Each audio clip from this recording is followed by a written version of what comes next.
field at St. Joe's with the kindergarten for 3 years. It was 1 year. So that money is unallocated. Sure, we have the staff, but we were going to have buses go up there every day for 3 years, rent. So what we'd like to do is move some of the requests that would have been in the budget into that ESSER 2 plans that we didn't need. That would require a state approval. The state ed department has to be an amendment, but we think we can get some relief there. We also believe the new reading program might be able to come out of that. The way the grant was written and what you're allowed to do, that would be a financing source for that. And then finally, the third strategy is the ESSER 3. There are things in there as well that we're not going to do because the pandemic changed the way we thought it would be.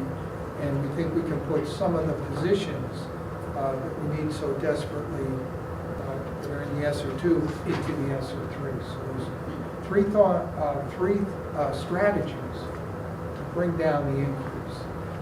And we'll have more on that later too, but that's the plan.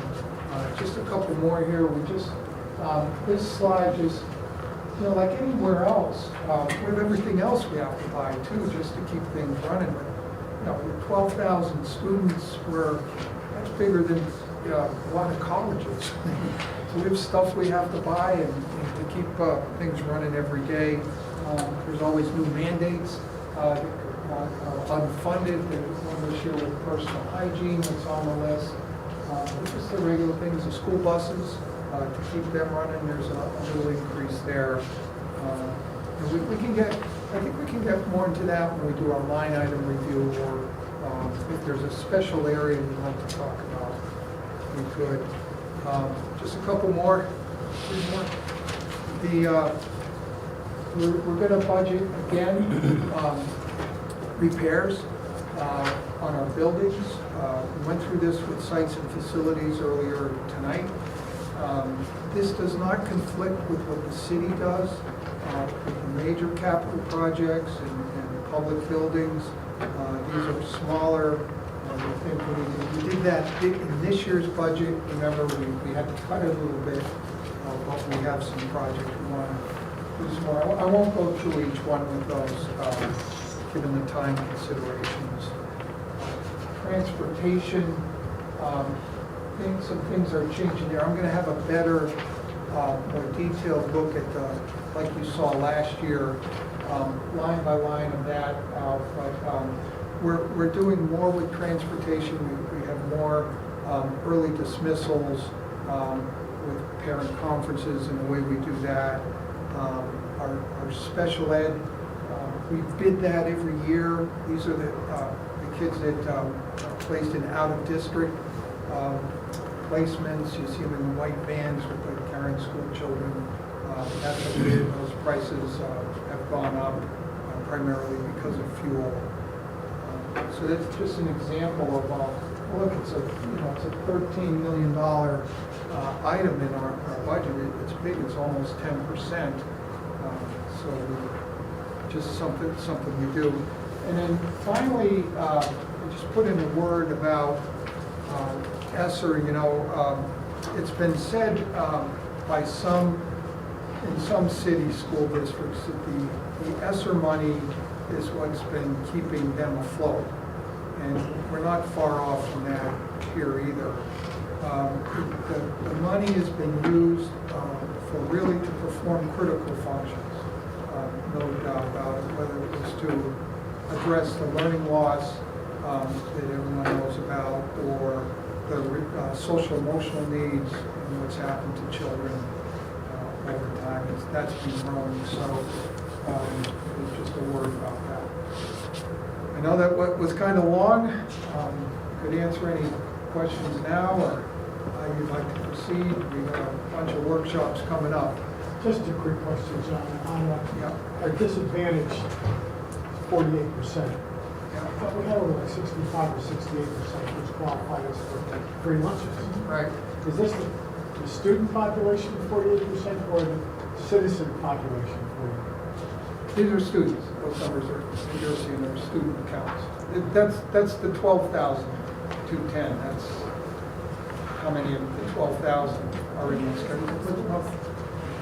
Find that again. I just thought it was a higher percentage of. Maybe Kelly is here, right? Mr. Russo, I'm sorry, can you repeat the question again?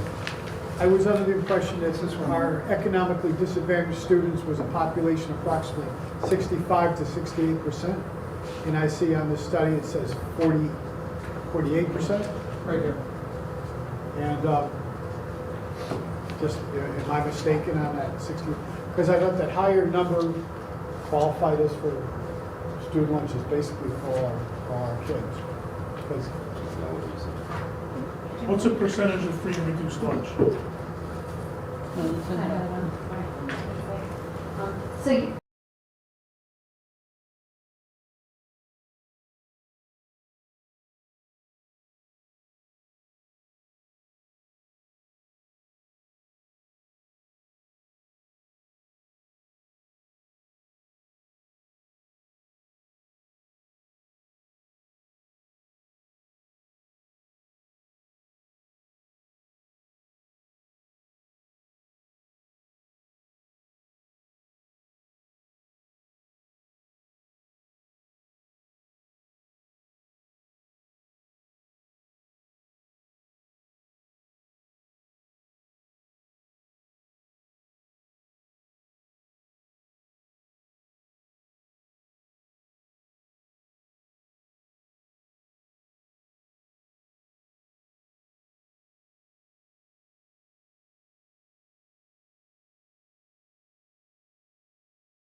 I'll start, John. So, Ms. Cooper's, specifically for English language learners and special ed students, funds specifically for that purpose? No, not that I'm aware of. However, I can tell you the city of Danbury is prepared once again to actively advocate for a bill to be written on behalf of Danbury to support the acceleration of the ECS funding again. The ECS funding helps to address and mitigate some of those challenges that you're talking about.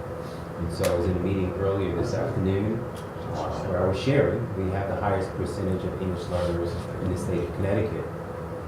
And to further underscore that point, we have the second most number of English learners in the state of Connecticut, and that's with New Haven, Waterbury, Hartford, and all of these big districts. That's how many students we have. Meanwhile, we don't have any additional funding to support those students. And so the acceleration of the funding would serve as a major resource for us at this time. And if the bill is supported, we would, instead of waiting, I think, the year of the increase in for the ECS funding is 25-26. An acceleration would mean the world to our budget right now because it would be, we would get, I believe, a $7-8 million bump, which would help to offset a lot of these challenges that we've been talking about. Thank you. Other questions? Can I just add to that? So there are several proposals right now to accelerate the education cost sharing formula. I proposed one, but I know others have proposed similar bills. I'm hopeful this year that something is done. However it's done, and I'm actively advocating for our school district up in Hartford. So just so you all know, and I hope you'll reach out to me as a resource for anything as well. Thank you. We will. Didn't also that lady at the citywide PTO Talking to the from New microphone. Haven, she mentioned that they were also, Can't hear you. sorry, I'm sorry. Sorry.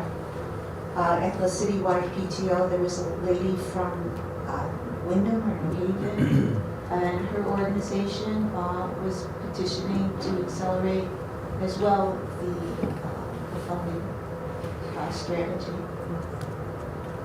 Erica Hayes. Any other questions? Yeah, just a couple of points, very, I hope high level brief. I'm a little less confused tonight than I was on Monday, so thank you for going over this again and in a little bit more detail, and also for providing the blue book. I really appreciate that. I think what got us stuck last year were the two different numbers, of our spending plan, where we proactively looked at savings and efficiencies and came up with a subtotal. So I think just when we're out presenting to the public, focus more on just our overall bottom line ask, so that there's no confusion as to what we're really asking for. And then also when we're presenting to the community and the city side, this presentation isn't too heavy, but the one Monday night was very heavy on talent acquisition. I thought it was just it's great for us, Yeah, but just maybe too much for okay. the public, in my opinion. Feel free to share your own. And I was also glad to see a breakdown of the energy percentage, because looking at just a one line of the 38% was weird for me. They're all very different. Yeah, so I appreciate that, and any more detail you can, share there is appreciated. Okay. Yeah, Teresa. Monday night, you were talking about putting the monies from the vacant positions and the Brookfield money, I think was it ESSER 3, to spend it this spring for fall. Did I hear that right? Is There are two. the those are two paraprofessional things. scenario that you talked Oh, about, sorry. John, in this general fund budget. Just want to make sure we focus on our general fund budget. Right, the general fund budget, the school budget, that's where the unfilled positions are, primarily para-educators and their benefits. And it's that money that won't be spent, we'd like to come to you and ask for a transfer into the line for computers and copiers. Over in the ESSER grant, off budget, is where the Brookfield plans were, and that's where the monies are undesignated. And that's what we'd like to use for the reading program, maybe for some of the other staff that otherwise wouldn't have a home for. So we can- Right, but for clarity, that request is submitted to the state. To the state, right. That's Yeah, for the grant. So quick thing, so at the board workshop, when are we gonna get the bottom line ask from from the city? Like, what the increase is gonna be? Is that after we move stuff around and? Well, no, right now, we're suggesting it be 150 million. You may want to add or subtract over the next month. And then we have your vote on February 8th. I think it's a regular meeting, your first meeting of the month. It's due at City Hall at the 14th, that Monday. So it's whatever we decide. And then the mayor, they're going to take a look at it. Right. So this is the proposed increase. The superintendent's proposed budget, right? And it becomes, in a month from now, it becomes the Board of Education budget. If we approve. Yeah, whatever you'd like to. Okay. Ralph, may I ask a quick question, please? Sure. Go ahead, Kate. Thanks. I don't know if this is a question as much as it is just a quick comment. I think I see exactly what you guys are doing. I think that this is a much better outline than we saw on Monday, so I appreciate that. Thank you. What I'm looking at and where I'm a little concerned is the lack of mental health care support increases. That's something that's come to the table a number of times from different sources in the last year. And it seems very clear to me that that's going to continue to be a struggle as, we try to acclimate kids back to school and also deal with some of the overcrowding and the conflicts that come out of that overcrowding. So I just wanted to make a statement that, if it's possible for us to, add to this request, I think that we ought to consider doing that to try to build and bolster our mental health supports. Thank you. Kelly, you want to? Yeah, if I could, just for a moment. I do just want to highlight that in the high school budget request, the three school council request are, working on both the Longevity Academy as well as supporting students' social emotional needs.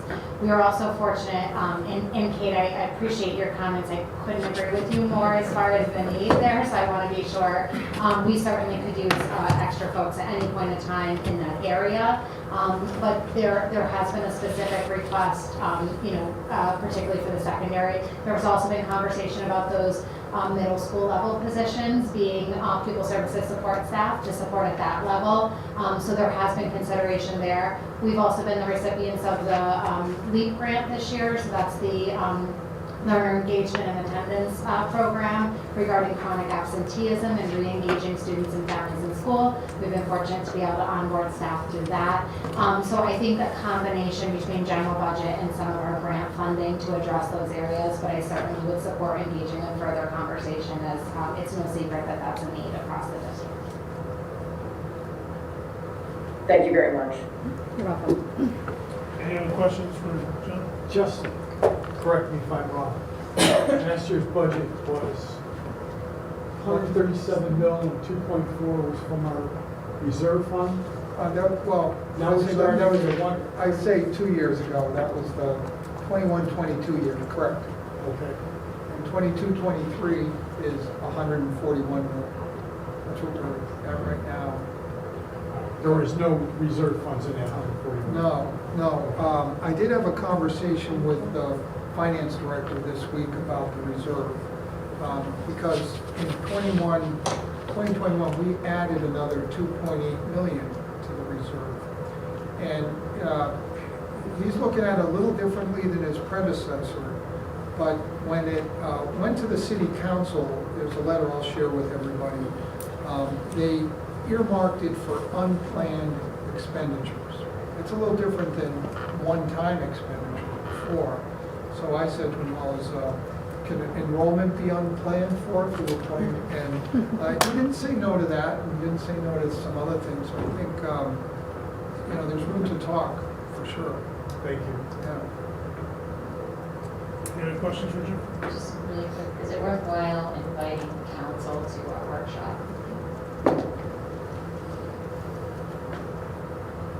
Didn't we talk about that at one of your meetings when you? I mean, if we have 100% understanding of the budget and what we're asking for, if that's what people want to do, I mean, if not, I think what happens is you can invite them. I mean, if it makes much of a difference, I don't think it does. hasn't before. But, I mean, if that's what the rest of the board wants, or if the administration. Why not? Just to get them. I think it's a good I idea. think it's good. Yeah. I would say engagement. I mean, I'm okay with this. I mean, if everybody thinks it's gonna make a difference, I'm not sure. No, It's good to try. yeah. I mean, I'm okay with that. If Kevin's okay with that, I mean, Because then they're gonna do more stuff. Next Thursday, as of now, that meeting is remote. So it may help with your participation if we keep it a remote meeting. we vote for finance and stuff. I'm okay. It's It's a chair and Absolutely. vice chair of finance, it's up to, they want, if you want to keep it remote, that's fine. I was gonna suggest, had a remote meeting, but the closer we come to, I think we would be better off in person. So I would like to change the next finance meeting to an in-person meeting here. It's okay with me. Talking about the finance So committee it doesn't meetings? run a workshop. So yeah, you told me the workshop is in person, correct? Yes. The workshop right now, I believe, is scheduled remote. I'll take a look. Well, workshop? Because for next week. It's scheduled Zoom. Is it right now? That's why it's bringing it For to the you. 19th? Correct. So it's scheduled remote? Scheduled remote. Obviously, that can change, but just wanted to bring it to the board. I think if we do the workshop in person and maybe the meeting in remote, so council members can. I'm a fan of in person, me, obviously, me personally, but I'm showing finance committee on the 17th. 17th. Yeah. Yeah, next Yeah. week. Oh, yeah, okay, All yeah. right? This is 17th. The workshop is the 19th. Yes. Did you want to change curriculum committees for Wednesday? No, it's no longer this. Oh, no, one, You see the you guy? wanted to change it the other night. Like I said, I'm a fan of in person, only because that's. But it's not. It's up to the chair of the finance committee. Right. On the 17th, I would like to be here in the building. It seems that we have a lot more questions for John in person than we do than when we're doing Zoom. And we Works for can me. have better I'm interaction. here in the building anyway. I'm sorry? I'm in the building anyway, it's all good. That's a wonderful thing. We can still zoom in now if it's here. Kate's. Is that right? Jewish, yeah? If you wish. Now, workshop, I mean, I'm taking, want to add to that, Rachel? What do you think? You brought up the workshop. Sorry. I only brought up inviting the city council to the workshop. In my opinion, I think we should keep policy committee Zoom Oh, yeah, okay, and do the workshop in person. agreed. If that's what the rest of the members want. Not policy. Policy's 18, yeah, that could be. Finance, sorry. Finance. Finance is on Tuesday. Policy and community relations. are on the- That's Zoom, Yes. finance? That's Zoom. Zoom, We're working that out. All right, okay. Let's backtrack. A couple of things on the table. I'm having a bad night already, so let's not keep going. So, yes to inviting the city council to the workshop, correct? Thursday, Thursday, okay. workshop, In person. in person. Finance committee on the 17th, Yes. Soon. Zoom. Okay, We will make the adjustment. we got it? Do you want it? All right. I like dealing with John in person. I mean, I have no issue with him at all, John. I love you, man. All right. Could I just say, make a comment? Ever since I've been on the board and we started workshops for the budget, we've always, a memo would always go out to the common council. Now, whether they show up or not, it used to be 1, 2, or 3. But communication had always, we have always invited them to all our meetings. And the superintendent secretary can go back and find out that we have. So I don't see it's a big deal to get this stuff. We John, said yes John, to are you that, gonna right? have another set of numbers for us on the 17th, or we'll be working from? Let's talk about, I think, what the agenda should be. I was suggesting the line item review as one part of the agenda. Maybe we can talk tomorrow and see what else, and it depends what we put on to want to talk about. Right, we also have our monthly spending that we have to, Correct. right? We're gonna address that. Yep. So as a finance committee on the 17th, I think what Al's saying is good, is it different than what we saw tonight?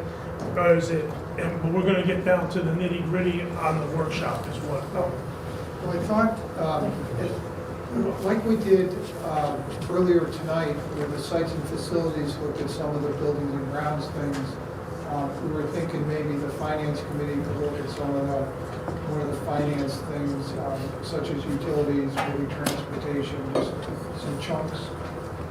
But we could do it other ways. I think what you heard me say was that, the high school needs attention.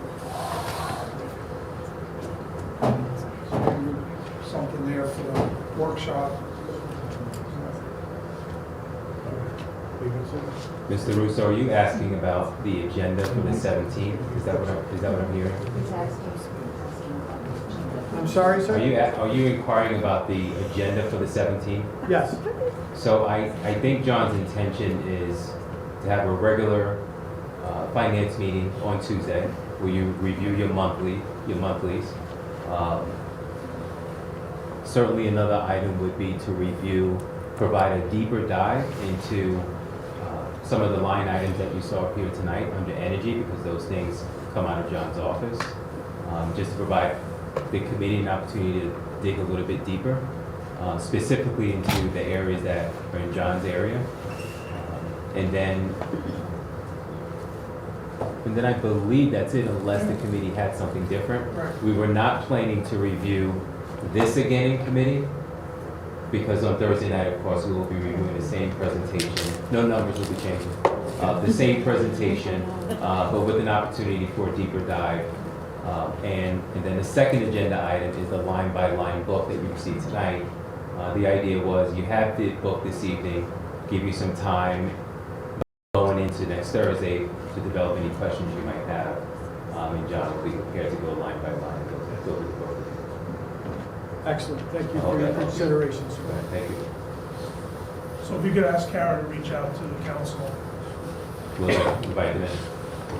And then also provide them the same materials, Okay. the presentation and the. John, well, yes, because we can get that book electronically. We can. Okay. Yes, absolutely.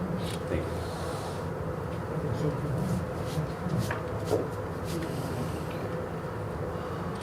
Okay. Thank you, John, appreciate it. Think we'll- Kevin, you're up on this, so coming back up this way, or you can do it? Yes, almost forgot what I see. I should just stay here.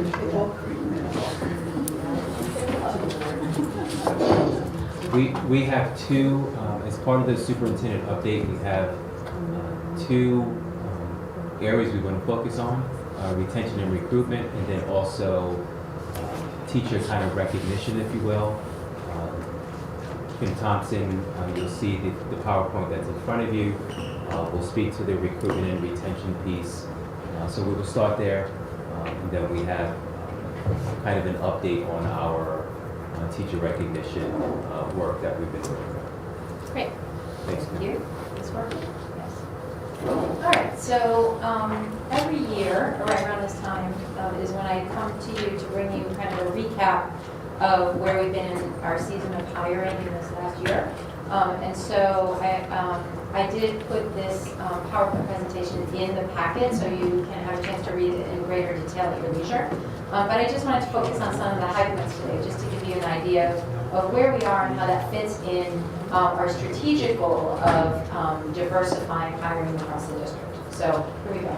And I'm technologically literate, so I'm into it. Search. If not, I can.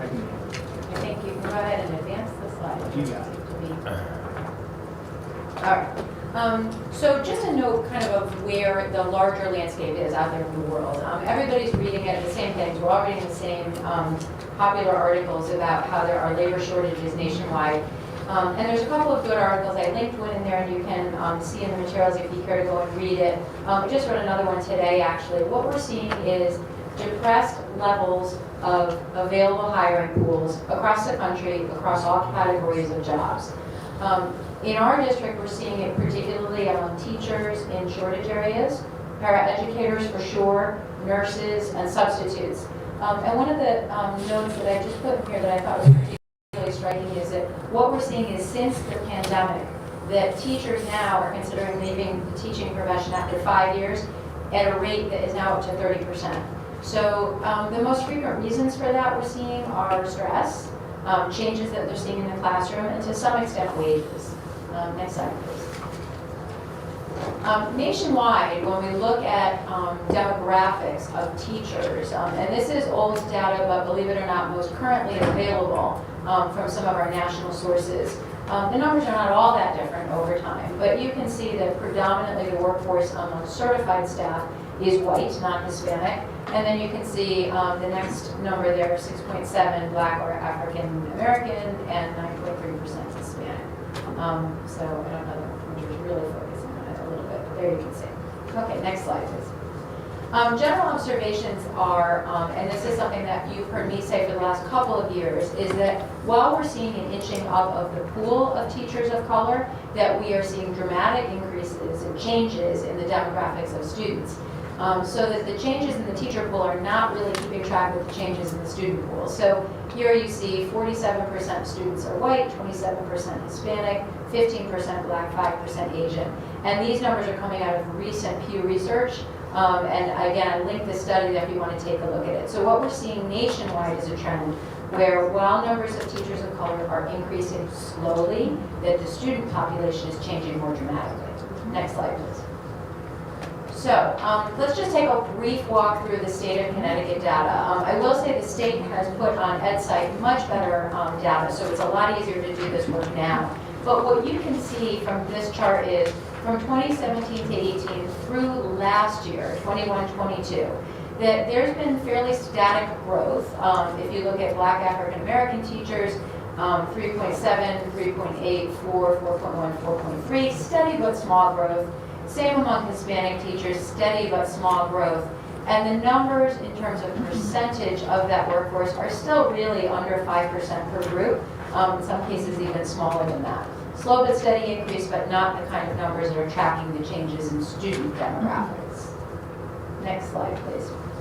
So how do we stack up in this? And I'm really going to use the term post-pandemic. We've seen a lot of changes in hiring pre-pandemic and post-pandemic.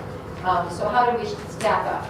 So you'll remember, those of you who have seen this presentation before, I like to break this out by both the hiring cohort, meaning the number of teachers we hired this year, and then we'll zoom out and look at how they fed into the larger pool. Now remember, you have 1,100 teachers here, so it's going to take a long time to change any of the demographics of your largest teacher group.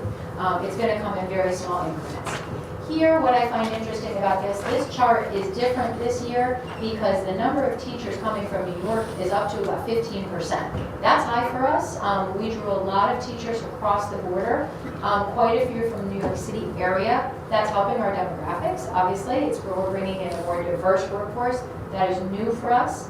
The other number I like here is 23% Danbury residents. The reason why I say I like that is, of course, we like to have people living in the district that are teaching here, but also what it's saying to me is there are certain things about working in a priority school district that are an advantage.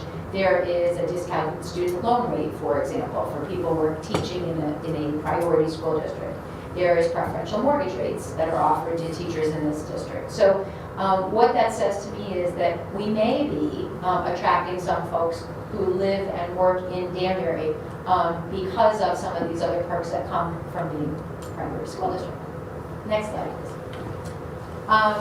The one thing that we saw this year is we saw fewer teachers coming to us with their master's degree already in place. That's a drop of about 6 or 7% over last year. I don't know that there's a super amount to take from that, just kind of a point of interest that teachers are coming more frequently with the bachelor's and working towards the master's when they get here. Next slide, please. Gender, this is, again, no surprise and hard to budge. What we're seeing is a heavily female cohort, heavily female applicant group, and particularly in the areas of special education and elementary education. So here you see elementary applicants and special ed applicants. This data, just so you know, we pull this from AppleTrack, which is where we take all of our applications from. They do a really interesting, they have lots of different reports and things you can run, but it's really interesting because we can look at entire pools, we can look at buildings, so we can really drill down and see who we're seeing in terms of applicants and then who we're seeing in terms of hired applicants. So again, heavily female applicant pool. Next slide, please. Okay, so what we saw this year is not horribly different from what we've seen in years past. You were at about just shy of 25% of your new teachers hired were teachers of color. That's a great number for you in the big scheme of things. It's fairly steady from where we've been. It is not quite 2 to 1, but more Hispanic Latino teachers than Black African American teachers, and again, heavily outnumbering Asian teachers. But the teacher of color number is I think for us, it's in keeping with the trend, the upward trend we've seen over the last few years. Next slide, please. And here I kind of charted it out for you. So this purple line shows where we've been since 2014, since we really started tracking these numbers, and you've seen kind of a steady increase overall. And again, some kind of ups and downs. Our scale is by 5% here at a time. So this looks like a dramatic drop. It is, you know, a few percentage points. But we're seeing generally things going in the correct direction, in the direction we'd like to go in keeping with our goals. Okay, so remember a minute ago we looked at the Connecticut trends and we saw nobody really inching above 5% in any category. And this is your Danbury School District trends over, again, this last 5 years, excluding, again, the current cohort, because the last year that the state has our numbers is year 21-22. But again, you'll see kind of a steady increase, 3.9%, 4%, 4% for Black teachers. You're seeing 6.5% going as high as 8.2. Last year, 9.2. So you're seeing that steady increase in numbers that are outstripping actually the state numbers. So again, trajectory in the correct direction, and in generally the same proportions we've seen in the last 5 years or so. Next slide, please. Okay, so what I did for you in this grid, or this graph, is I tried to depict for you in charts, because I'm a visual learner, I like to see things in graphs and pie charts. But what you can see is this year over last year in terms of your existing teachers. And again, same story. You can see this blue sliver right here, Hispanic teachers 10%, last year was at 9%. Black teachers, again, this year at 5%, last year at 4%. We're seeing this increase, again, remembering that we're moving a pool of 1,100 teachers. So when we had 25% teachers of color, we're seeing very incremental changes to our overall demographic of teachers. And so this is kind of the big comparison slide. So the 2 bars here, the blue bar and the yellow or green bar, are state of Connecticut numbers. And the red bar and the purple bar are Danbury numbers. So you can see, again, certainly here in this first depiction, we are almost doubling the numbers in terms of percentage from the state. And we're hovering about steady with the state here in Black African American, and we're outstripping pretty well in the category of Asian teachers. What I like about this slide is it's certainly showing our progression in the 2 years over time, but it's also showing in comparison to the district. it really resonates something that we talked about earlier about what are we doing at the state to increase funding for some of our groups that really need additional funding, like ESL. What you're seeing here is you're seeing us drawing in a lot of Hispanic teachers. Many of them are native Spanish or Portuguese speakers coming into bilingual teaching roles, ESL, TESOL teaching roles, and that's why we're seeing, I think, a bump up in terms of the hiring in an outsized percentage to some of our other groups. Okay. One more way to look at this. So if you agree with the theory that it would be a perfect world to have our teachers in the same demographic relationship as we have our students. So if we have 50% Hispanic students, it would be nice to have 50% of our teachers be Hispanic.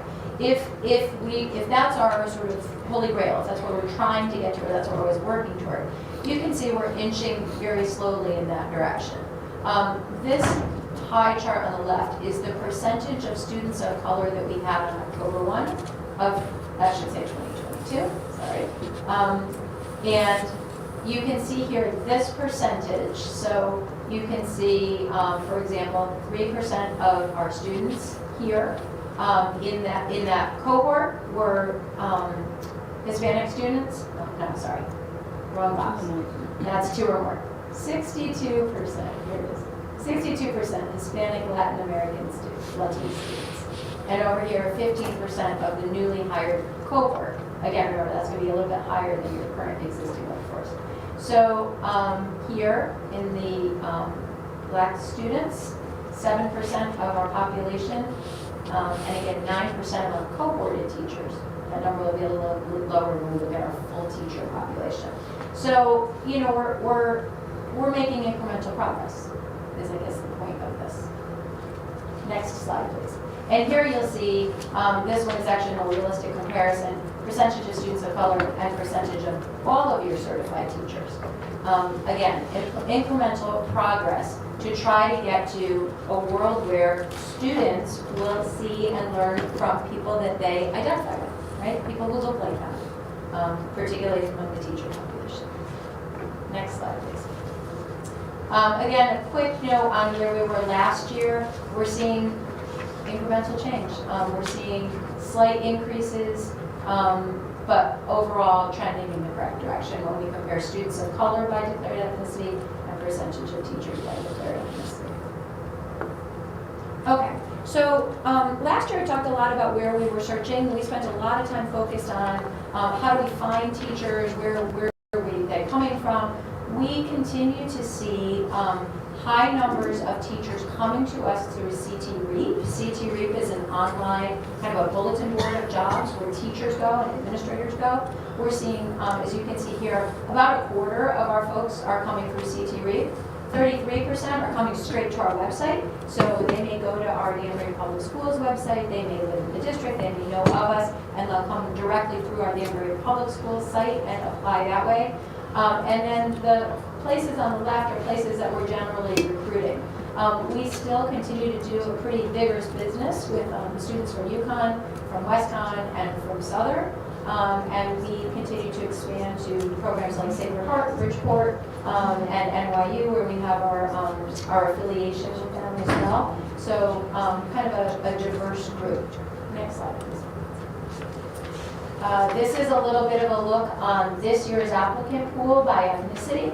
Again, heavily white applicants, and the areas where you see some movement are in the ESL world language areas where we tend to see more teachers of color than we do in some of the other pools.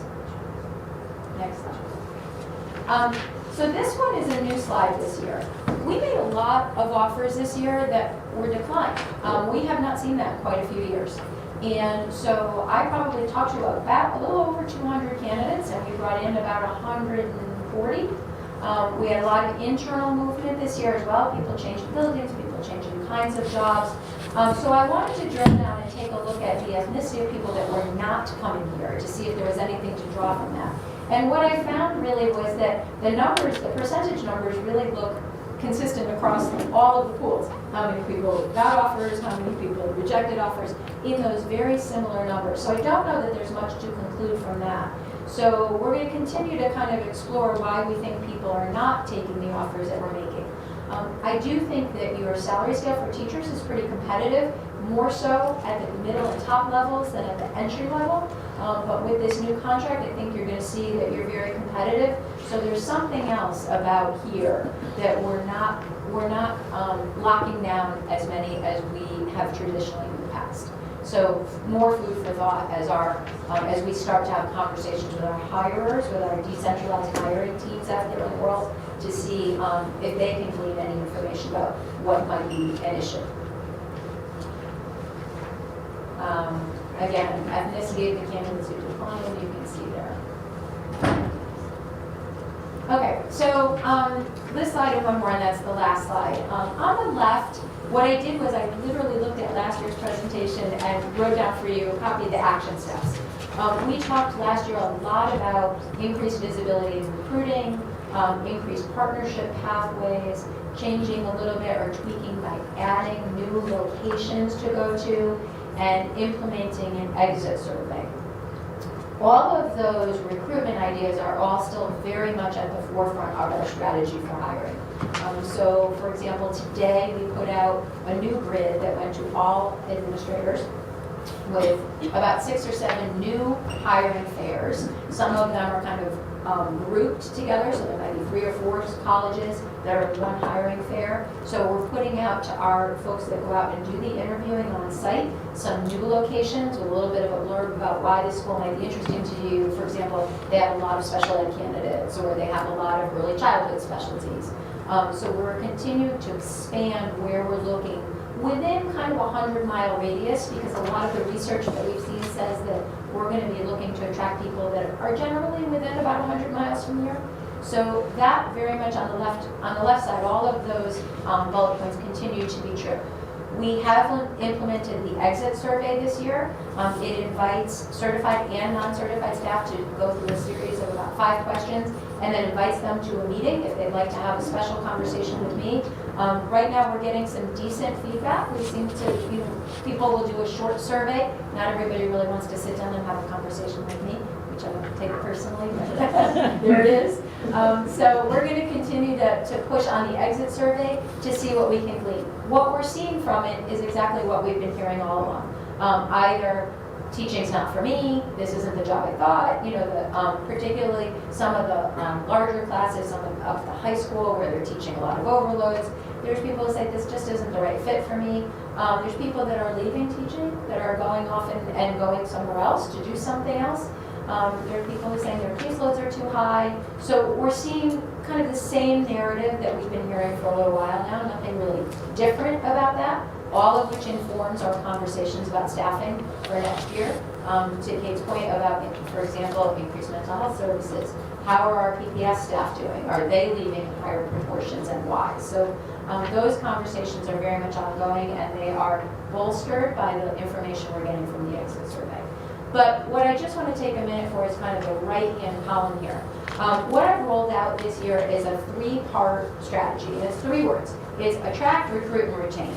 So attract to me is what are we doing in all of our materials, what are we doing in every bit of publicity that we have to try to make Danbury an appealing place for candidates to work. Do all of our materials reflect, for example, our mission statement?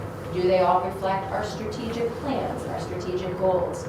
Are we out and visible so that someone will say, hey, I'm going to go to the Danbury Schools website and I'm going to apply to a job that's online.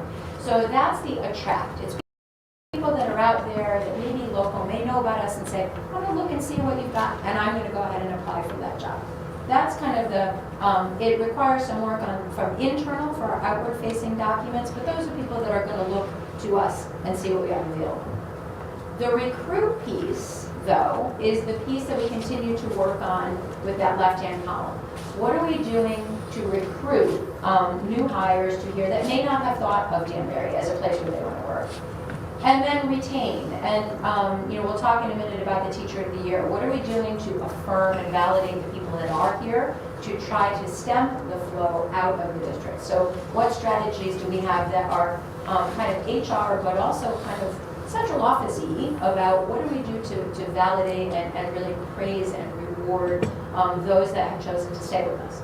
So the attract is, as I mentioned a minute ago, we're working on a more curated website, curated content that reflects our mission and values and that highlights what are the benefits to working here. I talked about discounted student loan rates, discounted mortgage rates. What are the things that coming here are of value to you? A shorter tenure track if you have tenure in another district. Recruit is we're going to continue to expand that recruitment sites list, and we're going to really try to do some targeted certification area hiring. So we're going to exploit, for example, the State Department of Education's lists of who's certified in what shortage areas. Christy Zalita did a really nice job last year of she put together a letter about Rogers Park. Here's all the things that are really great about working at Rogers Park, and she targeted people who showed certification in particular shortage areas. She got a lot of, loved your letter, you know, not looking right now, but I really appreciated getting it. So I think that's a real plus, and I think that's something that we're going to try to really leverage as we go into this hiring season. In terms of recruiting, we're also going to roll out for the second year what we call an expedited hiring initiative. So there are certain locations, like at UConn, where we're looking to really lock in some of those kids early. We know that they're high quality, really good quality candidates. So we have recruiters going with letters in hand that say, I like you, I'm impressed with you. We have set up a demo lesson for you for next week with this team. We'd love to have you come in, lock you down with a letter and a contract right away. Last year we did an incentive which was what was kind of a modest amount of money, but given to those teachers for classroom setup. So use it to buy materials. You hear a lot about teachers using their own money to set up their classrooms. And that will be given to you on the first day so that we don't lose you in August after we send you in June, which has been a consistent problem. So we're looking for ways to find those candidates early, but find a way to hold them so that they don't decide in July or August that they're going to go somewhere else. So you have a question? I received a phone call from a now retired professor of education at West Carolina. He would like, well, it was his idea to have an office either at the new academy or at Danbury High School as a counseling position to further education any students who are looking to become teachers. And I told him, I said, I'll work with whatever you want as long as you've got, like you're retired now. Is this what WestCon, your new chair, wants to do? So if I get any more word, pass it along to you, have them contact you. To me, and to Kara, I mean, one of the pathways that we've talked about for a long time with kids at the high school has been careers in teaching. So we have a pipeline program that goes into WestCon, particularly for teachers of color, but we try to really shepherd some of our kids there. Those kids have an opportunity to do some teaching in our summer school, which is great as they go through the program. So we're always working to build alliances. I've talked with them frequently. I know as the pathway develops, Kara's folks will be working closely with them. We also have Kelly Education, who does our substitutes. I've got them working closely with WestCon as well to see if, is there a December graduate that's looking to do some subbing that we can pull in. So we're trying to get many fingers in there. So I think that's a great idea, Teresa. I love it. Teresa, just for clarification, this person wants to volunteer his time to work on I wish. It was 54 years at WestCon. Wow. I used to be chair of the department, Dr. Caruso, John Caruso. Wow. Yeah, so. Yeah, it's a great resource for us. They won't be in touch with them. Yeah. We try so hard to build these alliances with Bridgeport, with Sacred Heart, with just a lot of the surrounding schools that send us interns. So we really, I think the grow your own model is really the most successful one we have. Well, I thought that was interesting that he reached out and would like an area reserved. Yeah, I love it. That type of thing. Yeah, we'll talk Karen about that. Okay. Thank you. And then the other retention, this is kind of a new idea, and Kara and I have been talking about this, and she's been rolling out a survey and talking with our staff. there is an opportunity for us to have our currently certified teachers who are interested to pursue a cross endorsement in bilingual and TESOL education. It's about a $5,000 tuition. And we've looked at some grant funding to go ahead and be able to offer funding for those those teachers who want to participate in a cross endorsement program. And what we're talking about is probably a 2-year commitment. So we provide the tuition, they go through the program and get the cross endorsement, and then they would stay with us for 2 years. So that's another way that I think we're trying to recognize the staff that we have and give them continued growth opportunities. So that they see this as a place there where they don't want to just train and go to Norwalk, they want to train and stay here with us, and that's really the goal. So we're continuing to look at those, but so that right column is really what you'll see in terms of initiatives here from HR to try to attract, recruit, and retain. And then last slide, please. The other thing that's been ongoing for this year is we have been participating in a coaching alliance with the RESC this year. And it's I want to say it's a 6-part program. And it's been Kevin and I and Christy Zaliga for the administrators, Lunelli Iglesias, who you know, many of you know, one of our bilingual teachers from Rogers Park, and Terrence Cunningham. And we, the 5 of us, have been going to these coaching meetings. The goal is to meet the state requirement of having an in-writing increasing diversity hiring plan. So that's one thing that we have to have in place for the State Department of Education. But in doing that, what we've done is we've been really peeling back on questions like, not only what are the demographics of your workforce, but why? And so what I'm learning as I'm looking through the data is, where we have a bit of a data hole, is where are candidates of color falling out of the hiring funnel? Is it at the screening in process? Is it at the interview process? Is it at the post-interview offer process? So what we're going to do in my office this year is we're going to try to push all of our administrators in to do online scheduling of interviews. So AppleTrack, our system, will allow administrators to say, here's the interviewing slots, please candidate go in and pick your slot. That will give us data on who they're interviewing, who they're screening in, that will then be able to look and see, is there anything to be made, are there any trends to be spotted among buildings or among the district as a whole about how candidates of color are coming through the process to us. So that's kind of some exciting work that I think we're going to do this year. We're trying to get some of my folks trained on kind of AppleTrack 2.0 to be able to sift that data out. But a place where, you know, I think that our trajectory is really good. I think our numbers are looking pretty solid, particularly when compared to state numbers. But I think there's more to unearth here about how we're doing it and with our process. And that will lead, I think, to greater continuity among all of our buildings on what kinds of questions are they asking, what are they doing in the demo interview or the demo lesson, who's on your teacher panel that's evaluating folks. So that's going to be the next place that we go to try to provide some kind of continuity among all of our buildings who do their own hiring that then funnels into us. So that's action steps for this year. So that's where I've been. Thank you, Kim. That was a very in-depth presentation. Does anybody have any questions for Kim? Email her directly. Okay,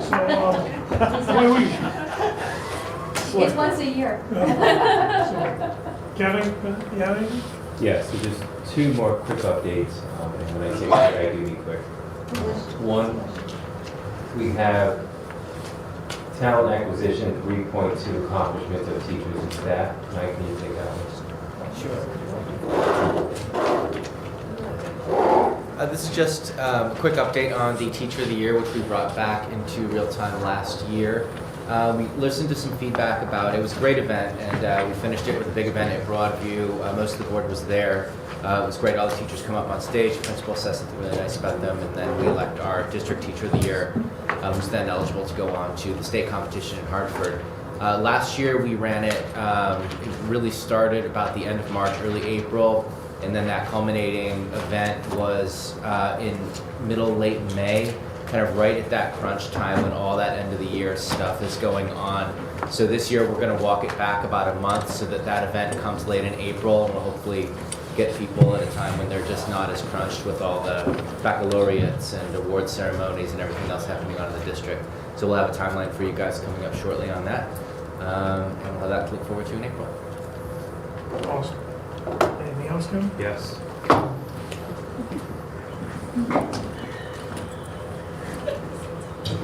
Last but not least, Danbury Career Academy.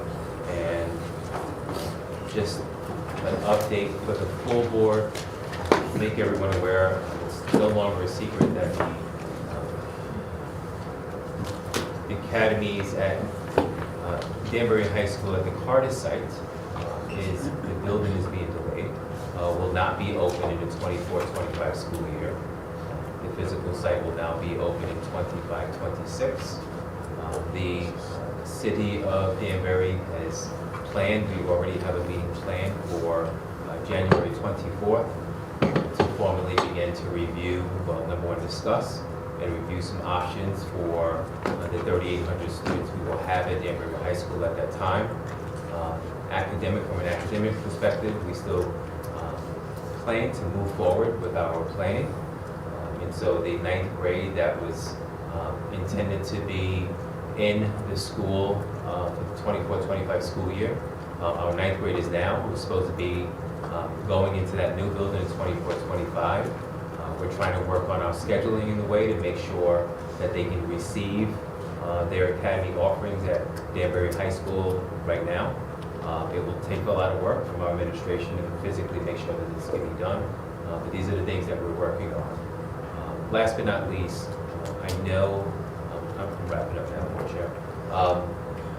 Last but not least, I know there was some discussion by the board members and I. We have the academy, of course, coming up really soon.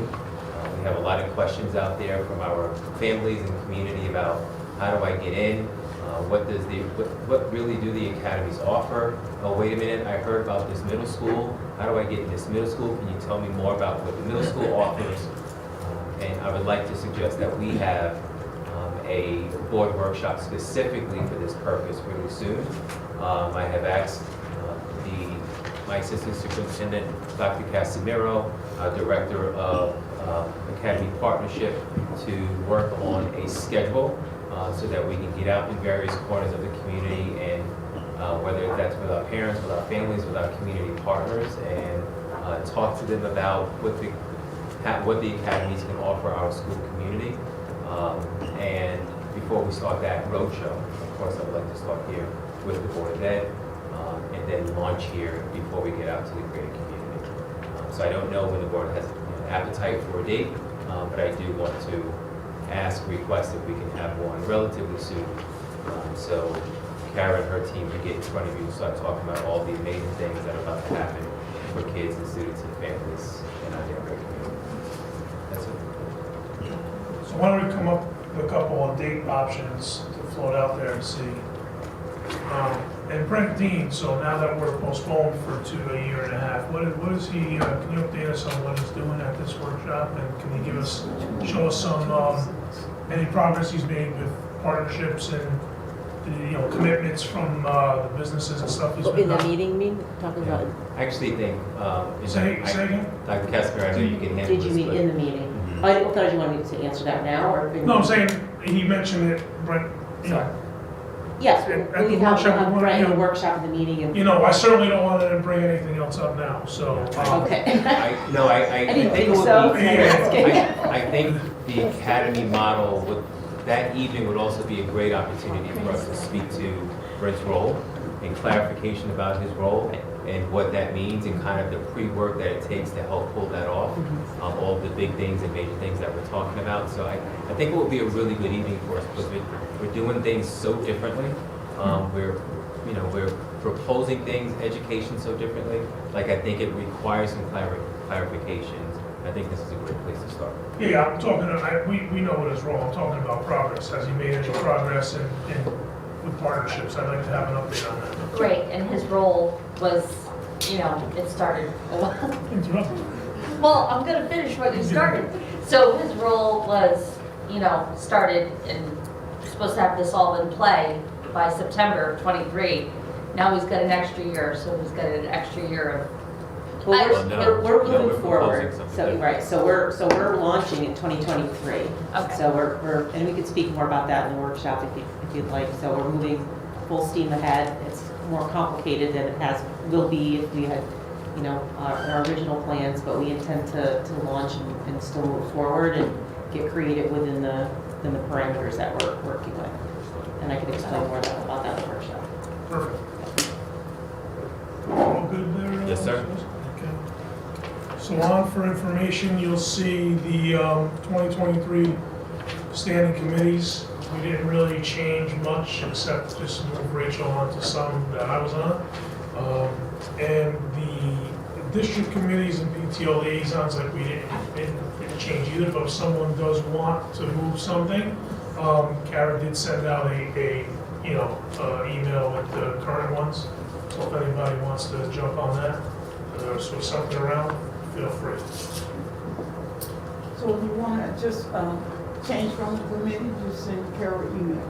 Yes. Good, thank you. I have a couple of things on the district committees.